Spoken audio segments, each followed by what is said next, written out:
state championship edition of the Recruiting Roundup. That's Jason Jewell, Scout.com. I'm Jared Cohen, Sports 360 AZ. Every week we bring you the latest in Arizona high school football recruiting, and there's no better time to bring it to you during the week of the state championships. We'll get into some of those games, but first, recruiting news at the forefront. That's what we do on this show, and there was big news to get to as U of A lands their first 2015 prospect last week. Yeah, Fenton Conley, the big defensive tackle out of Campo Verde, a new school out in Gilbert, committed to the Wildcats before their win over Oregon. Now, U of A was the only offer for Fenton, but it's not because he's not talented. He would get plenty more offers, but U of A is where he wanted to go. His dad grew up in Tucson. His dad went to school at the U of A, and Fenton told me, I was born a Wildcat. He had the offer. He liked everything about it, so he committed and shut down his recruiting early. Conley, a horse down on the defensive line, a big get for Rich Rodriguez. Let's get into some of the offers now. At the quarterback position, Pinnacle's Brian Lewerke, another 2015 prospect, coming off a great year for the Pioneers. He picked up a Pac-12 offer. Yeah, it's going to be his second Pac-12 offer. Arizona State was the first, and turned out they looked very, very smart offering Lewerke before he'd even played a varsity snap. He had a great year this year. UCLA jumps in, second offer for Lewerke. He's already a three-star prospect on Scout.com. He will get plenty more offers. Andrew Mike, the offensive tackle out at Sabino High School. He'd already narrowed down his top five, Jason, but he picked up two more offers in the past week. Yeah, he has a top five of Stanford, who has actually not offered him yet, Arizona, Arizona State, UW, and Vanderbilt. He was offered by Arkansas and Virginia. Those schools are not expected to crack into those top five, but still big offers nonetheless. There are two players, Jason, that picked up their first offers in this past week. Who are those guys? Yeah, so you talk about Buckeye wide receiver Quentin Hunt. He is a transfer from Agua Fria, went out to Buckeye this year and had a very solid year, had over 700 yards receiving. We had not talked about him yet on the recruiting roundup, but he got his first offer from Northern Colorado. Second player, Austin Pauly, a kid we have mentioned before. He was offered by Adams State. He's a big offensive lineman at Perry. First offer again for him, but at 6'4" and 280 pounds plus, the offensive linemen get recruited heavily. I expect more schools to come in and look at him heavy. And then finally, another offensive lineman to get to. He recently narrowed down his list of schools. Quinn Bailey, the talented offensive tackle from out of Higley High School. Yeah, he narrowed his list down to Arizona State and Oregon.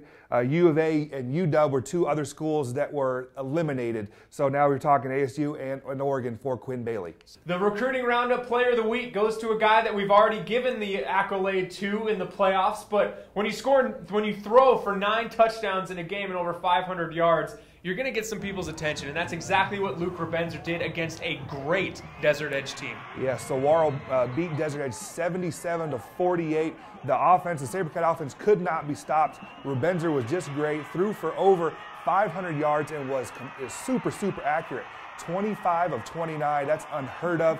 Big time game for him, and leads them to a state championship appearance against Queen Creek down in Tucson at 1 o'clock next Friday. Just an amazing season for Luke Rebenzer. Let's get into some of these state championship games quick. Division I, Saturday, 3:30, University of Phoenix Stadium. The rematch between Mountain Point and Hamilton. Mountain Point won earlier this season, 37-27, but Hamilton was the state champions after last year's matchup, knocking them off 31-16. Jason, I was at Hamilton and Chandler last night. Obviously, the key to beating the Huskies this time of year is stopping the run. They pounded the ball into the ground with Tyrell Smith and Jerry and Ackles. They like to run the football. I think they only threw the ball 2 times in the second half, got the 2 touchdowns to win it. Mountain Point is fresh off a game having to stop the run last week against Desert Ridge, so they have proven that they can do it. That, in my opinion, is going to be the key. The guys in the front 8, front 7 for Mountain Point, like Wesley Payne, like Natrell Curtis on the line,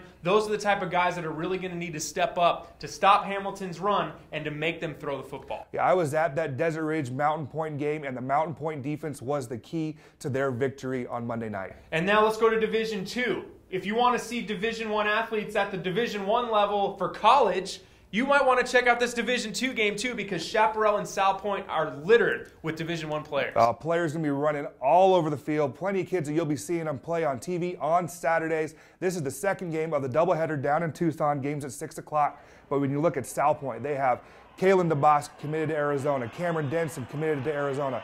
2 wide receivers. They have big Breon Azim, the offensive tackle. He has Division I offers.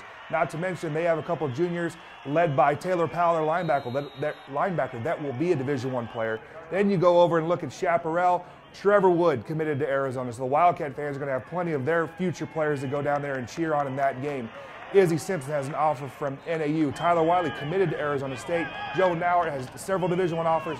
Like you said, littered with Division I football players in that game. It should be a lot of fun to watch. And then finally, the other 2 games that we haven't mentioned so far. Division IV, Blue Ridge and Round Valley, they square off at 6:30 at North Canyon on Saturday. And earlier that day, River Valley and Yuma Catholic, a couple teams forcing some upsets, getting to the state championship game. They kick off at 2 p.m. at North Canyon on Saturday. That's it for the Roundup. We'll bring you a recap of the state championship games and continue to bring you the latest news surrounding recruitment in high school football for Arizona. Till next time, Jason Jewell, Jared Cohen, this has been the Recruiting Roundup on Sports360AZ.com.